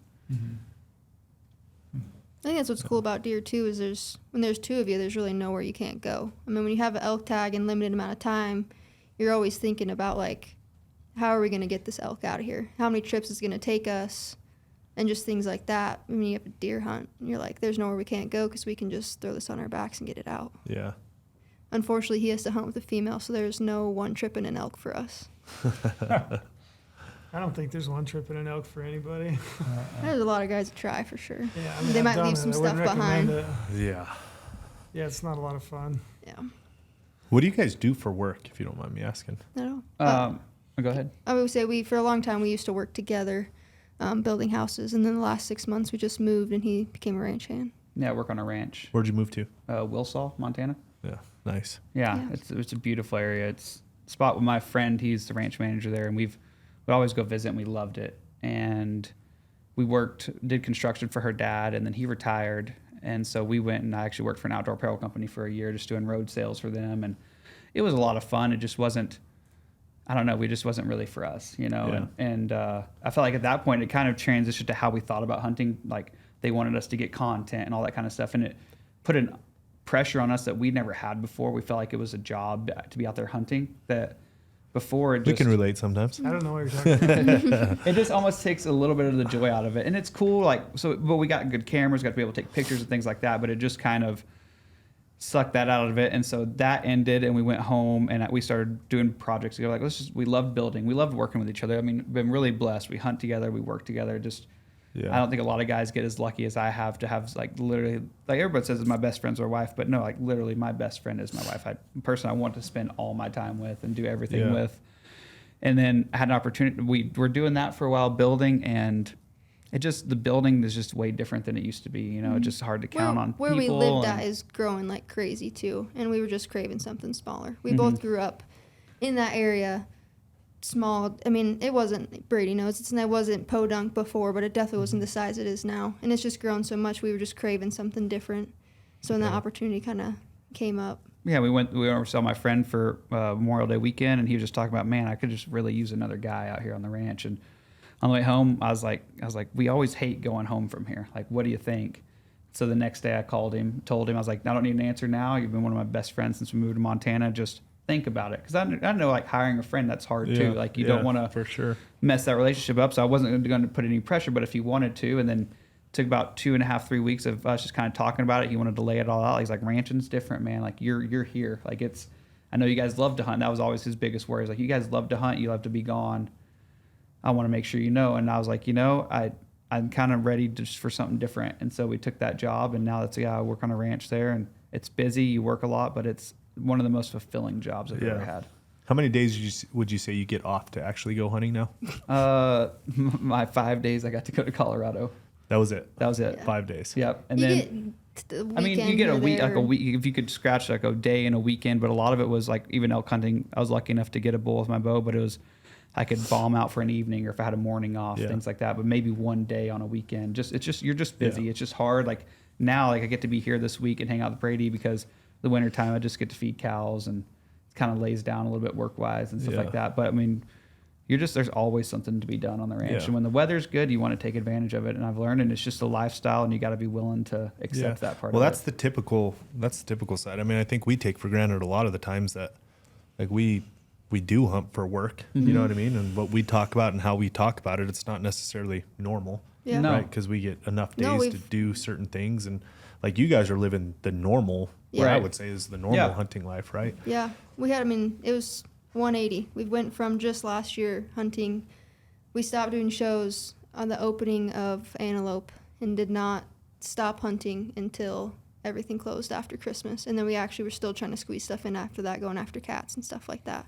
Yeah. So then now this year, I mean, I think in total probably 10 days of like hunting from morning till dark, if even. And It's that's hard. with the weekends and everything. Yeah, it's hard. Yeah, that's it the was really typical- different. But I it would just say that's like- it added in how much more important it was to like really dial in my e-scouting and just Yeah. spend the time I had in the evenings. If it was dark, I couldn't hunt, but just hunt on my computer, which sounds wild to say, but I mean, kind of get things figured out and just Yeah. really dial it. Because in the past we have had time, and there's been years we've squandered time. Because I think all guys are like, oh, time's what it takes, and sometimes you take your time for too much. granted. Oh, yeah. You're like, oh, I've got 30 days to hunt elk, and next thing you know, like, shoot, I've only got 4 days left in my season. Where did that time go? And you kind of just forget that, and you squander it a little bit. You can almost try to treat it as a whole marathon, and even though, like, in that, it's still like hunting every day is still a sprint. Even if you have a lot of time, you still just got to be hustling every day, trying to figure it out, and never just kind of coasting along. Yep. But I'm an accountant. That's what I do now. An accountant? Yeah. From outside to inside. Yeah. She's actually been working Yeah. while she's I'm been working here on in this Lake trip. Wilson. Yeah, I'm new to it, so. How's he gonna ranch from down here? Yeah, exactly. They got digital ranching, right? No. You can't These push little a button, the farm cows get fed. I don't think Send out so. those little robots and just, Yeah. you know. Yeah. Yeah, that's like the typical, right, weekend warrior and maybe one hunt out of Yeah. the year. Yeah. But what it does show the importance of is, you know, finding the hunt that you want and then just kind of using the time to your advantage.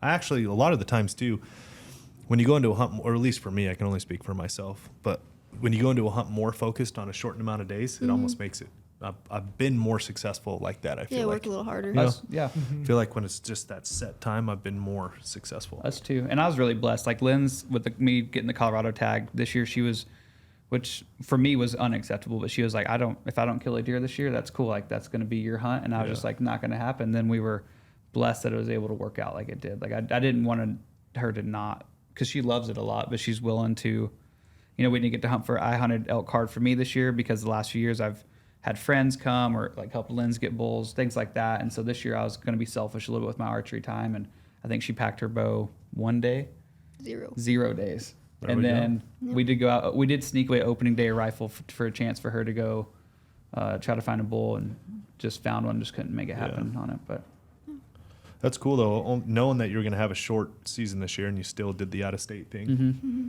There's no replacement for the new experience though. There isn't. I love going new places. no, I It's mean, the best part. we're already like looking at where we're trying to figure out what we're going to do for this next year. You Yeah. know, like Lynn started 2 years ago, really figuring out, looking into like, okay, buying points. And that's what she does. Like she figured out when all the deadlines were, what it was going to cost us each year, and just buying points so we can have these more adventure and just higher quality type hunts than Yeah. we've gotten in past. I will say that Montana is a great state for opportunity, but as quality, I mean, there's definitely better states out there that we wanted to go try and have big goals. And now, especially when you only have a limited amount of time, you want to set yourself up for success as best you can. Yeah. And you might have to spend more time driving, but for the adventure, it's worth it. Mm-hmm. You're sharing memories together too. Exactly. Yeah, A it's lot all of memories fun. of Lynn's napping in the truck. Yeah. I'm good at sleeping, that's for sure. That's awesome. What do you got for us, Trail? I'm good. I'm listening. I got questions at the end, but they're just you got more. I No, wanna- it's just questions. I've asked. No, I'm go ahead No, with this. nope. Stuff. Yeah, my questions are for Lindsay, I guess. I'm just curious as to like equipment setup. Like, What you got? I mean, what do you? Are there like your bow setup? Yeah, I shoot a Matthews. I've never been one for specifically getting a women's bow or not a women's bow. The first bow I got was a Hoyt Defiant. Mm-hmm. It was really great. I love that thing. And then Will spoiled me this last year and got me a new Matthews. What is it? The V3X. V3X. Mm-hmm. Love it. What kind of draw weight are you shooting? I'm at I think 58 right now. Mm-hmm. I'd like to get above 60. I shot my bull at 52, I think. Maybe. yeah. Maybe. And I shot him at 30 yards pass through. So What kind I of don't know. I broadhead? just think you need to be confident with it. Obviously, I think as females, especially with lower poundage, like you just need to be a little bit more strategic about your shots. But Mm-hmm. I've never not felt confident with my bow, so I've never been really worried about it. She's being humble. She's a great shot with her bow. She's a phenomenal shot. That's one of my most fun parts too. Is like once she really got into it, is it having someone that like shooting with her, and she's just shoots probably better than me, honestly, on a regular basis, naturally. Are there broadhead? Like, what do you shoot for broadhead? Arrow, do you know? VPAs. Yeah, three blade. Three Yeah. blade fixed VPAs. Gotcha. Is there any equipment out there that you're like, yeah, I wish they made that women specific? I mean, how do you- Every piece of clothing probably. Really? I mean, what do it's you just, use? At this point, just a mixture between men's Sitka, some women's Sitka. I'd like to try the QU new stuff. We worked for Forlo, so I had a lot of Forlo stuff.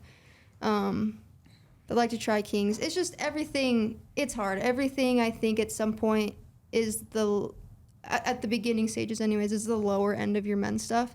But I get it. I mean, after we worked in the industry, you're talking about such a small percentage of people are going to be buying your women's clothes. It's hard to put a lot of money into it.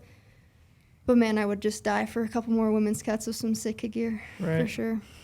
Are there pieces of equipment, like whether it's like little creature comforts, like warm clothing or anything like that you tend to pack that Wilson doesn't? Like I definitely pack way more clothes than he does. That's for sure. A lot more like big fuzzy socks for sleeping, especially backpacking. Way more hand warmers. Putting hot water in the Nalgene at night. I feel bad, but he probably could sleep the night without having the stove at some points of the year, and I'm just like, can you put more wood in the fire? Gotcha. Stuff like that. I get cold, but I don't know. I can think of I think that was 2 years ago. Shot a whitetail in Montana.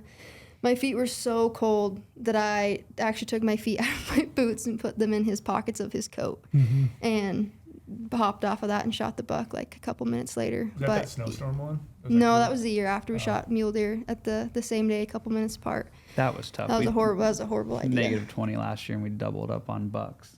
Ooh. Yeah. And we packed them out in one trip. Yeah, The two that of was us, a bad that was idea. hard. That was the first time I'd ever been like truly delirious. It was so Yeah. cold we couldn't eat anything because all of our snacks froze. Like even the snacks that didn't have liquid in them were rocks.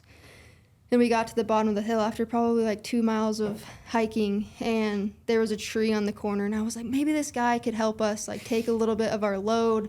I bet you he'd help out. At this point it's like so far after dark, there's nobody out there, and we get around that corner and it's just a tree, and I was just like, he's walking towards us, we could ask him. And we were At that lost. point, when That's she a good told me that, I was like, all right, we're dropping the packs. We're just getting out of here. We can Yeah, come it was- back tomorrow for it. But It was very rough, but that was another fun memory. yeah, another fun. I pack a pillow. I definitely have a way nicer sleeping pad than he does. There's definitely like some luxuries there. He's always taking care of me with like the nicer sleeping bag, the nicer things when we can only afford something. Gotcha. I'm curious, like, what advice would you give to a female that's wanting to get involved in hunting? Because it is like mostly male dominated, right? Yeah. I mean, Yeah. I remember the first time, so this would have been, God, I'm trying to think how old I am, but it had to have been, I was in college at Utah State, and I remember I had a spike archery elk tag, and we had a couple of spikes that we'd been hunting in this little drainage, and I remember sitting on this little knoll. It was like mid-afternoon, waiting for evening, kind of waiting for these spikes to come out, and I looked down the ridge, and I could see 2 hunters coming up the ridge, and I just kind of crept back into the timber, thought, I'll just let them kind of skirt by. And I remember walking up, and it was two women together hunting, camo, bows, the whole nine. And I That's remember awesome. this is probably, God, it had to have been 20 some years ago. But I remember thinking at that time, like, that was the most odd thing I'd seen in Yeah. ages, like 2 women out bow hunting together. And I remember thinking, man, that is weird. Like, We what still is see that now sometimes, 2 gals heading out, and I'm just like, good for you. much more so now. Oh, I yeah. would say way more so. But I remember thinking at the time it was a notable enough experience that I went home and told buddies. I'm like, you guys aren't gonna believe what I ran into. Like I Yeah. ran into 2 women out bow hunting on their own. You know what I mean? Which was awesome. Yeah. It was just an anomaly, right? Back then, I think it's much more common now. But even still, there's way more men involved in hunting Yeah. than women. Like, I mean, what would you say to like women that are trying to get into hunting, even if it's on their own? Like, what do you have any piece of advice? I think there's multiple things. One is guys love to teach. Don't be afraid to be taught.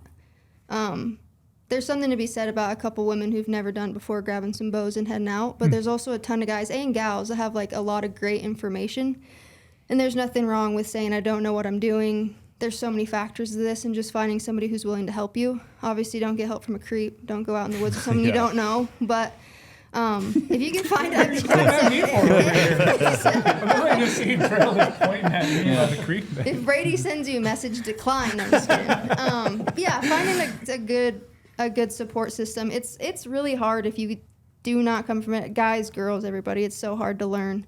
So yeah, be willing to be taught is a big one. Be willing to be emotional. I think that was something I had to learn, but I think I've cried after I've shot anything, and that's just part of being a woman. I think it's an emotional thing, whether it went perfect or not the way I planned. We're just different that way probably.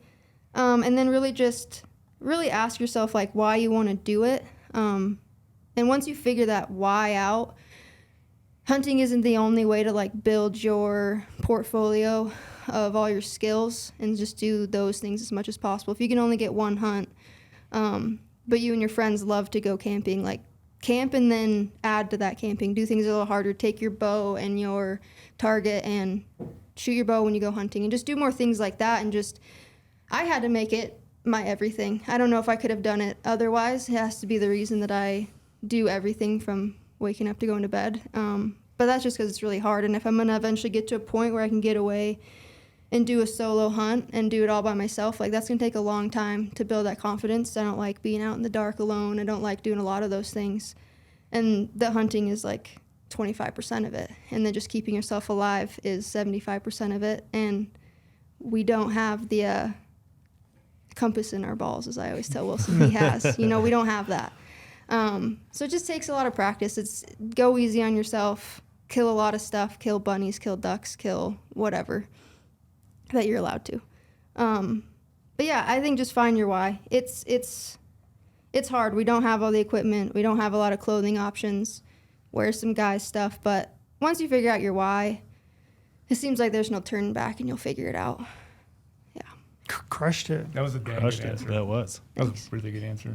Yeah, that was awesome. I love the fact that you said don't be afraid to be taught. Yeah.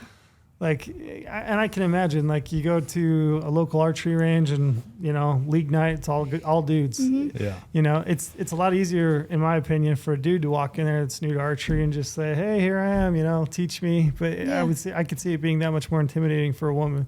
But people are generally, I would say I've tried to offer advice. I know these guys are as well, but like, just be okay with asking. Yeah, and be okay with not knowing. That's an awesome answer. And be okay with messing up, because you're going to so much. I mean, we all are. You're going to mess up a lot. For sure. Ask why you messed up.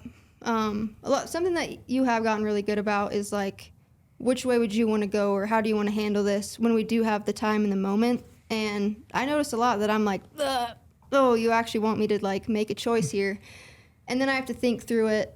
And a lot of the time he's like, and you have to be like, why? Why is that not the option? Why is that a bad answer? And it's hard to be wrong a lot, all the time. But Welcome to hunting. but it's part of it. And then one day you'll make the right decision. Or I remember, that day that we shot both those bucks in the double, I picked the spot on the map. We hadn't been having luck, and he was like, you just pick a spot. And I was like, okay, I really want to go here, and I think it'd be great. And yeah, we got the 2 bucks, and that felt really, really good. Or when I shot my buck out of the tree stand, I've been shooting arrows, so many arrows, and feeling so confident on that shot. Eventually it comes together, and you're like, okay, I'm meant for this. Like, I was meant to do this. I'm going to do this. But it takes a long time to get there. I think too is don't be afraid to invest in like hunting knowledge.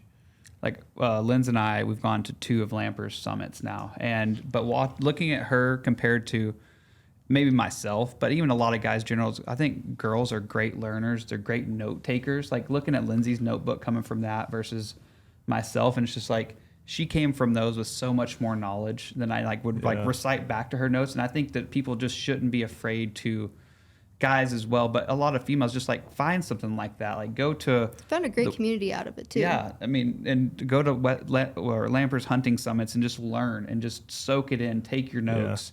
And I think there's so many options for things like that nowadays, even online sources like you guys have your outdoor class and all of that. Is just don't be afraid to dive into the learning aspect of it. I mean, yes, trial and error, but there's so many ways to like go into it feeling more confident. Yeah.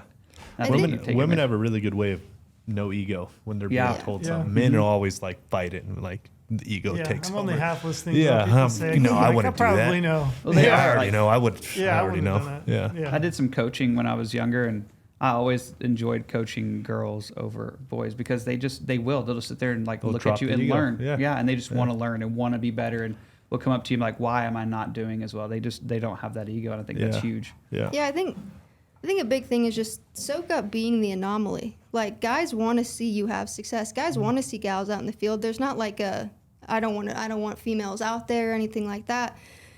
You go to the bow shop, they're gonna see 10 guys in line and see you, and they're gonna want to help you because you're the anomaly as the female. And I think just soak that up, because I mean, we are spoiled that way. I mean, people are gonna want to help you have success. talking about those summits, I mean, all those guys that went to that just spoke so much confidence into me and made me feel so good that when I ask questions, they're like, that's a dang good question. And we're just like, hey, I think you're going to have a lot of success. I mean, Robbie Denning, when we went, was just like, I'm going to see you in 10 years killing some bucks like none of us have ever seen. And I'll never forget that. That made me feel so good. And I'm not saying you would have said that to a guy, but I think just going in and having a bunch of questions and being the anomaly, people pay attention and they want to help you a lot because it is a little bit harder. Yeah. The whole being wrong thing too, like, man, that is what hunting is. I mean, you're wrong 9 times out of 10. Yeah. But it's just, 9.5 probably. Yeah. it's just that half a time we're like, oh Yeah. shit, it worked. Yeah. Yeah. Holy and then hell. remember, like, why did that work again? Hopefully I can It's remember. complete happenstance. Shoot, another that's why. 9 and 10 Yeah. in those times. It wasn't Exactly. anything you did. And then you Yeah. try to replicate it and it's like, well, that was That complete didn't work at opposite. all. Yeah, So, exactly. Yeah. yeah, that's the being wrong thing. It's like nobody likes to be wrong, but man, hunting will humble you in that a lot And of once different you ways. accept being wrong, Yeah. you're wrong less. Yeah. Not a lot less, but a little less. Yeah. Yeah. Anything else, T-Rail? I'm good. That was great. I appreciate that. That was good. Yeah. Yeah. Lindsay nailed it. Yeah, she's perfect. I knew she would. Thanks, She's a guys. killer. Yeah. Yeah. You should hit us with the promo code here Are we- coming up. I think. Oh, we dropped the promo, huh? Yeah, We were supposed to do that in the We beginning. No, We didn't hit promo? No, We're we were talking too busy about talking about Uber. self-driving cars. We promoted Uber self-driving instead. I thought yeah. for sure we hit promo. No. Give the people what they want. Okay. Promo code podcast. Let me hit this first. You can use the promo code podcast. You can sign up for a GoHunt Insider account, which we've talked about today. Help you do your research. We're in the middle of research season. We're in the middle of app season. So now is definitely the time that you want to sign up and get an insider account so that you can do the research and go on an out-of-state hunt like Wilson and Lindsay have. So use that promo code podcast. We're going to give you 50 points back in the GoHunt Gear Shop. 1 point's $1. You can use that towards the purchase of any equipment that you want in the shop. And also, as of today, if you're listening to this, insiders are going to get 2 times points back on all their purchases in the gear shop, excluding Swarovski. But everything else, I've been told that we're 2 times points, which means you get double the points on your purchases. So use that promo code podcast. How's that? How'd I do? Perfect. I nailed You should have it? done that at the beginning, though. Nailed it. Beautiful. We'll can- cut it we- and put it in cut the it. beginning. Oh, Cut. I have a few more questions. I just wanted to get that one out of the way. Yeah, my bad. I totally spaced it. And I'm supposed to be the guy that knows that shit, and I don't. We all spaced It's it. supposed to be the first 20 minutes, but 93, that's all right. Yeah, that's all right. Even Wilson knows when we're supposed to drop it at the You beginning. guys literally, Dang it, you guys Wilson. literally don't drop it right every podcast, and so you're always like, "Man, we're supposed to do that in the first 20 minutes." That so. just shows you how bad we are. It might be calculated. Hey, that's it. You have to listen to the end now. So Yes. Yeah. I hope you guys listen to the end because you got that good promo Good, code. That good. Dream hunts. What you guys got? What would be your dream hunt, Lindsay and then Wilson? No, you go ahead. Oh, me go ahead. Yeah. I would love to actually Lorenzo's hunt this fall. A stone sheep with a bow would just be pretty rad. I like shooting stuff with my rifle, and I like shooting a rifle, but at the end of the day, I always pick my bow up, and just something about hunting with my bow. And that's just, when I say dream hunt, because I feel like it's a little bit unobtainable. I mean, it's going to be way down the line if I get to do it, but that would just be a freaking awesome hunt. Yeah. I don't know. This is hard. Probably caribou in Alaska. I just think caribou are so weird, and they're just so cool. I love sheds, so I like the idea of like also finding a bunch of sheds while we're out, just making a heck of an adventure out of it. So that's what I'm gonna have to go with. I think caribou in Alaska. That's a good one. Yeah, That with was the a good bow. one. Mine's whitetail out of a tree stand. Yeah. Yeah. Brady, you got a dream hunt on the books this year? And this year? On the books this I year, think huh? Brady knocked all of them off in 1 Yeah, year. one- yeah. It's all downhill from here. In a Yeah. 13-month span, Brady has knocked off all of them. Yeah. Mhm. I've been on a wild ride. It's pretty crazy to say. Pretty crazy to think about what I've done in my life. Dream hunt for me. The only thing I can think of is hunting tur in Azerbaijan. Mm-hmm. Weird. WTF. I just I love that the international. Like I'm addicted now in a way. Like it's like they said. Like you go sheep hunting once, you just want to go sheep hunting again. You know, like I just want to go chase a crazy mountain adventure, and that's you what should it call was him for the me. bougie hunter. because he's Yeah. just like, I like that out-of-state experience, that out-of-country experience. Now she's Wanna try roasting me. coffee from different places. To have her on. Yeah, we I definitely know, I do. agree. It keeps everyone in line. But I just think a place like that is just those mountains over there. Yeah. Ooh, you ever I seen a would turtle? like to hunt Hawaii. I think that would be a lot of fun. Go like hunt in some warm weather and hunt multiple different types of animals. Do a little fishing. Like that'd just be a fun trip to go on. But Gotcha. They call that a surf and turf? yeah, The old surf and turf. My obtainable dream hunt though, I would love the opportunity to hunt early season mule deer in a spot that's just like the 1980s again. Not You the know, 80s. No, No, like No, like the 90s, early 60s. No, 90s were I was good. just reading 90s were decent. 90s 80s were were good. tough, man. The 90s were good, the though. early 80s. I was Maybe reading. the I'm reading end. Dwight Shue's hunting open country mule deer. They're just talking about just those books. They go back to these basins and they're like, yeah, we saw 25 bucks up here today, and all of them over 26 inches. And you're just like, where? Like you're trying to read this and learn. I'm like, I can't find these spots anymore. Lorenzo, you seen that video that they did like in the probably would have been the 60s bucks? The guy's like bucks. It's Absolutely. on the Beaver Mountain. Yes, Yeah, absolutely. there's just giant deer everywhere. Yeah. Yeah, that would be fun. Everyone was shooting 30 inchers, Yeah. and they're like passing just Yeah. absolute giants. Yeah. Yeah, who Yeah. cares as long as it's not 30 inches, right? Yeah. Exactly. Yeah. No, that's a good one. I like that. What about you, Trail? What's your dream hunt? I mean, archery elk September. That's it. That's it. No, I do love that though. Man, dream hunt. What would I say? Probably archery bison. Yeah. I think that's the That's one I want the to do. best. Like Henry yeah. Mountains. Archery Yeah, I want bison. to do like free range, like Yeah. Henry's, Book Cliffs, draw tag and That's go out cool. and archery. The on American bison. heritage of Yeah, hunting. because I just think they're such a cool animal. Yeah. Yeah. I mean, Yeah. it's the heritage of hunting. Yeah, That's what it is. I think for me, and I'm applying. I don't know if I'll ever draw. I might be 80 or 100. Hopefully, I make it by then. But yeah, I think that'd be an archery bison. that'd be really That'd cool. be pretty Just a sweet. cool animal. Yep. Yeah. Yeah. Anything else for us, Brady? I just want to know, like, are you guys going to be swapping this year? Or is you trying to do another out-of-state hunt and Lindsay going to go? Or just try to build points for a little bit or strategize it? I'd like to hit Montana really hard and kind of adjust to this new life a little bit. I think back to last year, there was a lot of times I could have gone out solo that I didn't. So I'd like to push myself on that a little bit. And if we end up finding a really good unit in out of state that we can draw, I would like to. But I'd just really like to find some really good critters in Montana that I'm proud of, that whether we're together or not, that I put some days out alone too. Made the best of the time. Yeah, I'd like to alternate this year if we can, and Lindsay's got some points in some states, and try to find a hunt that would really fit what she'd want to do. I thought it would be, we were just trying to shoot for a 4-season Colorado rifle, but now she's been on a kick of wanting to do more bow hunting herself again. So now she really wants to kill a buck in velvet. So maybe trying to transition to find a hunt we could do that on. Cool. Kind of helps with Montana. Doesn't open until September 7th this year for Yeah. archery. So give us some time to maybe hunt something early on. Yeah. Yeah, Velvet bucks. all the I heard, bucks. I heard bucks, not bulls. I think that was probably the best Yeah. answer earlier when you were like, why go out of state when you have it in Montana? Because 2 bucks are better than 1. Dang, we should just wrap that up right there. $2 are better than We one. call it a wrap. And you're making it work on 5 days of Yeah. vacation. Yeah. Like that's awesome. Yeah. You guys did the dream hunt this year. That was pretty crazy. Yeah. We've been getting lucky. Appreciate you guys coming on. Thanks for Yeah, having us, appreciate you guys guys. having Really us. appreciate Thanks it. for putting up with me at my house. Hey, Thanks for having giving us. us a house. Yeah. And a truck. Yeah. I did give him a Just truck take too. care of Joe. us. Look at you as a host. I know. I got Nate staying at my house too, so I'm staying on the couch. You sleep on the couch anyway. What are we talking That's about? exactly- That's what your he go-to. said. That's what- Don't He- act like He you're giving, texts me. you're giving up He's something. like, I don't want to hear it. He's like, but I'm sleeping on my couch, and you guys come. You guys have the master bedroom because Nate's there. And I was like, I stayed at your house last year, and all you did was sleep on the couch then too. So I'm not really too worried about it. exactly. Every time I've been to your house, you sleep on the couch. I'm a simple man. Don't act like you're giving up anything. Yeah. That's just where you sleep. It's true. It's just my bedroom down there. Well, thanks for coming, guys. Yeah, thanks Yeah, for having yeah, us. that's fine. Appreciate it.